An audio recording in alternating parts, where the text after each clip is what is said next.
Welcome to PG education PG TRB exam Tamil eligibility டெஸ்ட்டுக்கு 10ஆம் வகுப்பு பாடப்புத்தகத்திலிருந்து ஒரு வீடியோவாக பார்த்துட்ருக்கோம். இன்றைக்கி இயல் 3 கோபல்லபுரத்து மக்கள் பார்க்கலாம். இது ஒரு விரிவான பகுதி. இது எழுதுனது கி. ராஜநாராயணன். நுழைய முன் பார்த்துக்கலாம். கிராமத்தில் இருக்கக்கூடிய மக்கள் பார்த்தோன்னா ரொம்ப வெள்ளந்தியாக இருப்பாங்க. அவங்க நம்ம யாராவது உறவினர் போனாங்கன்னா அந்த உறவினருக்கு அவங்களுடைய உபசரிப்பு முறையெல்லாம் ரொம்பவுமே சந்தோஷமாக இருக்கும். அவங்களுடைய விருந்தோம்பல் ரொம்ப எளிமையாக இருக்கும். ஆனாலும் ரொம்பவுமே சிறப்பாகவும் இருக்கும். அவங்களுடைய இயல்பான வரவேற்பும் எளிமையான உணர்வும் ரொம்ப அவங்க வரவேற்கிறதெல்லாம் ரொம்ப கிராண்டெல்லாம் இருக்காது. ரொம்ப இயல்பாக இருக்கும். அவங்களுடைய உணவும் எளிமையான உணவாக தான் இருக்கும். ஆனால் அதை சாப்பிடும்போது நம்மளுக்கு உடலில் எவ்வளோ சோர்வு இருந்தாலும் களைப்பு இருந்தாலும் அது என்ன ஆகும், அப்படியே நம்ம மறந்து போயிடும்.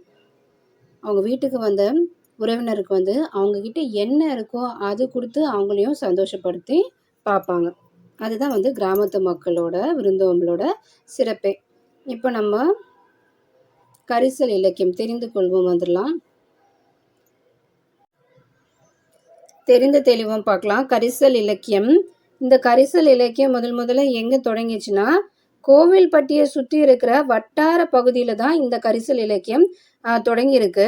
அங்கே இருக்க மக்களோட வாழ்க்கை முறை எப்படி இருக்கு அதை பற்றி சொல்லக்கூடிய இலக்கியம் தான் இந்த கரிசல் இலக்கியம். முதல்ல இந்த கரிசல் இலக்கியத்தை முதல்ல அவருடைய எழுத்துல ஆரம்பிச்சது யாருன்னா கு. அழகிரிசாமி. இவர் கி. ராஜநாராயணனுக்கு முன்னாடியே இவர் தான் ஆரம்பிச்சிருக்காரு. ஆனால் கி. ராஜநாராயணன் பார்த்தோன்னா இந்த இலக்கியத்தை பற்றி இன்னும் அதிகமாக எல்லாருக்கும் கொண்டு சேர்த்துருக்காரு. மற்ற மக்கள்கிட்ட போய் இதை எடுத்துகிட்டு போயிட்டு சேர்த்த பெருமை அவருக்கு தான், கி. ராஜநாராயணுக்கு தான். இவருக்கு அடுத்தது யாரெல்லாம் இன்னுமே இந்த கரிசல் இலக்கியத்தை எழுதிட்டு இருக்காங்கன்னு பார்த்தா ப. ஜெயப்பிரகாசம், பூமணி, வீரவேலுசாமி, சோ. தர்மன், வேலா ராமமூர்த்தி, இவங்க எல்லாம் இந்த பணியை இன்னும் தொடர்ந்துட்டு இருக்காங்க. அடுத்தது வட்டார வழக்கு சொற்கள். பாய்ச்சல்னா பாத்தி,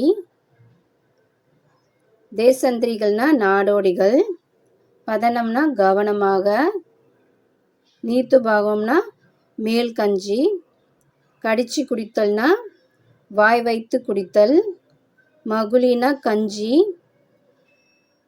வரத்துக்காரன்னா புதியவன், அழுக்கம்னா அழுத்தம், தொலைவட்டில் இருந்துன்னா தொலைவில் இருந்து, மந்தகாசம்னா குறுநகை.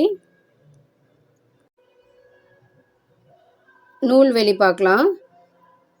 கோபல்லபுரத்து மக்கள் இதை எழுதினது யாருன்னா கி. ராஜநாராயணன்.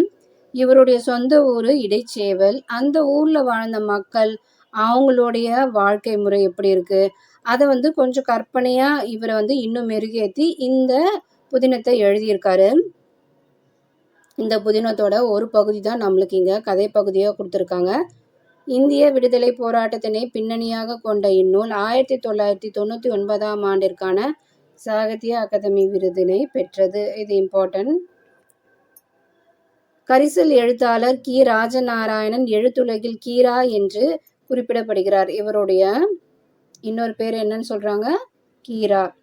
இவர் கரிசல் வட்டார சொல்லகராதி ஒன்றை உருவாக்கியுள்ளார். இவர் தொடங்கிய வட்டார புனைக்கதை மரபு கரிசல் இலக்கியம் என்று அழைக்கப்படுகிறது. அடுத்தது முன் தோன்றிய மூத்தக்குடி பார்க்கலாம். கரங்கு இசை விழவின் உறந்தைன்னு இருக்கு. இது அகர்நானூரில் இருக்கக்கூடிய ஒரு வரி தான்.